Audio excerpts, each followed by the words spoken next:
when old Simon's going to die, what's going to happen to his body? It's going to decay. It's going to rot. Old Peter just says, well, if that's the way you want to be, then your old money rot with you. Because thou hast what? Thought, and thoughts are in the mind. Thou hast thought that the gift of God may be purchased with money.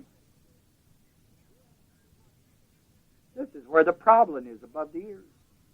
That's why we need the renewed mind.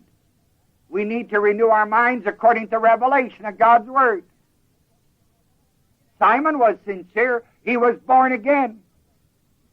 Had old Peter not straightened him out now, he'd have been a real problem to the early church. But Peter and John worked with him to help him to straighten him out.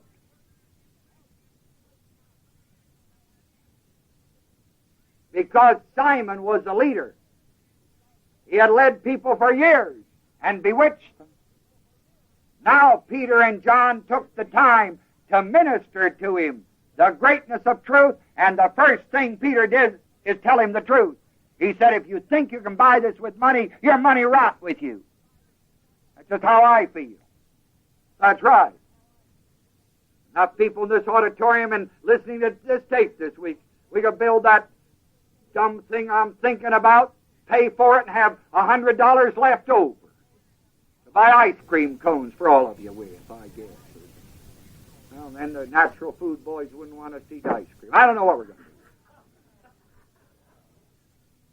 Buy honeysuckle seeds or something to keep you all sweet. You know, people, if they don't want to share it with the Word of God in the ministry that's doing the things of God and out moving, if you want to share it where the excitement is, you go to Jerusalem. You know, that's where all the people are. I'll take it with you and let it rot with you. I don't care. Well, that's exactly what I'm going to do. I'm going to tell you something. You aren't going to take it. They may put it in the casket, but who's going to do the delivery? The only thing money's ever good for is spend it. That's all it's good for. It can't buy you health, class. It can't buy you happiness. It cannot buy you peace of mind. It cannot buy you soul life. You're spiritually within your soul. It can't buy you that. But it can sure help a lot of people to get born again and get a knowledge of God's Word. Now, we in the Way Ministry are not against the new birth. I think we're mightily in favor of it. But what we are in favor, that people just don't stop with the new birth. The church has been loaded with new birth people that don't do anything. They don't lambano anything. They don't manifest anything. Why, you can work right next to him for 20 years and not know he's a Christian. He never talks about Jesus on the job for fear he might offend somebody. Oh, come again. That just... Ooh. Boy, if you've got the cure for ingrown backward toenails even, whatever that is. Man, people talk. Almost every week you read in the newspaper about some new idea that somebody has found how they're going to cure cancer. They're always talking. Well, what about us as we have the greatest cure for all of man's diseases? The new birth. Christ in them, the hope of glory. Man, if you're born again and you don't talk, I know what's the matter with you. You need to come to Way headquarters, listen to me teach a while. Or something. Maybe that'll fire you up. And if that don't fire you up, you're hopeless. Oh, shoot. Because I teach hard. If I could teach you how to teach harder, but I can't. And that's it. Well, boy, talk about it. He said, don't let your old money rot with you, boy. Because thou hast thought, you know. Verse 21, thou hast neither part nor lot in this matter, and the word matter is ministry. You haven't got a place in this ministry if you think you can buy your way in it. For thy heart, the seat of your personal life, is not right in the sight of what? His spiritual heart was okay because he was born again. Had he died, he'd have gone where? That's right. But in this state, if he'd have lived much longer, he'd had a miserable trip going to heaven. You know, there's some people going to heaven who are the most miserable people you've ever seen. And you get miserable being with them because they're so miserable. They're so negative, you get negative being there. They're so out of fellowship with God, they pull you out when you're with them. Because when you put a rotten apple, somebody once said, in a bushel of good apples, somehow or other, the whole bushel gets contaminated. Well, he really told him, didn't he? His personal life's not right. And the word, verse 22, the word repent is the word forsake.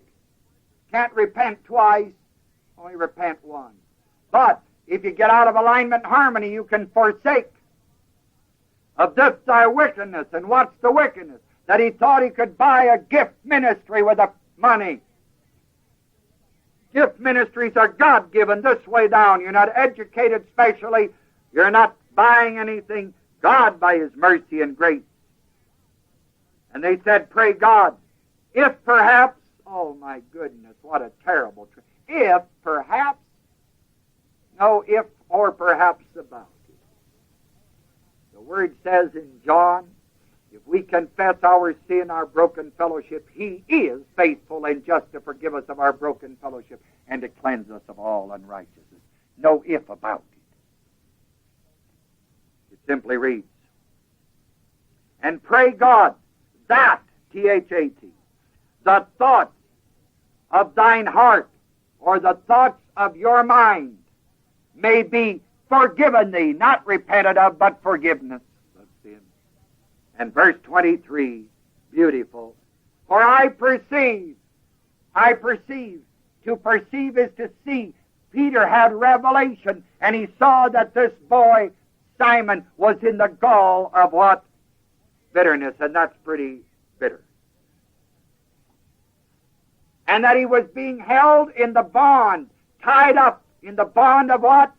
Iniquity. I told you this was a trip of the devil, tying him up.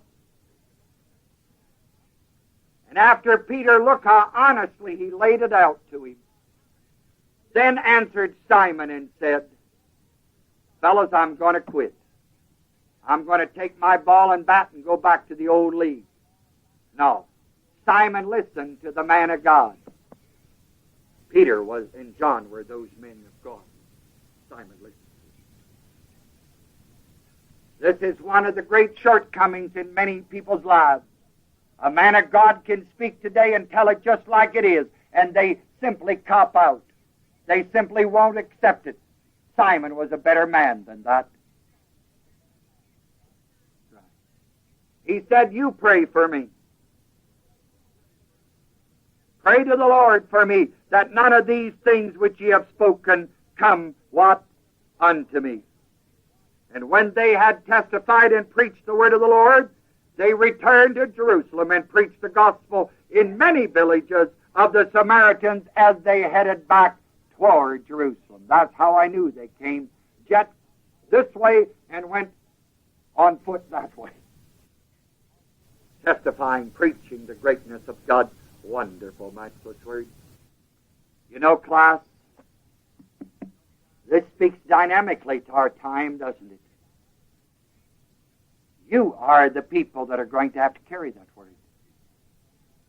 The way Biblical Research Center, like in our great sessions, like tonight, summer school coming up, we can bleed our hearts out, work that word day and night, get it into God's faithful.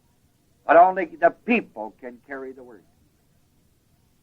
I can't be with all the people you're going to be with this week in your school, in your businesses, your shops, your factories, wherever you go. But you're going to be there. And wherever you are, God is there if you're born again of God's Spirit. So speak God's word. They'll never hear it unless you speak it. You've just got to give your utmost for His highest. You have to give of your best to the Master. That's His word.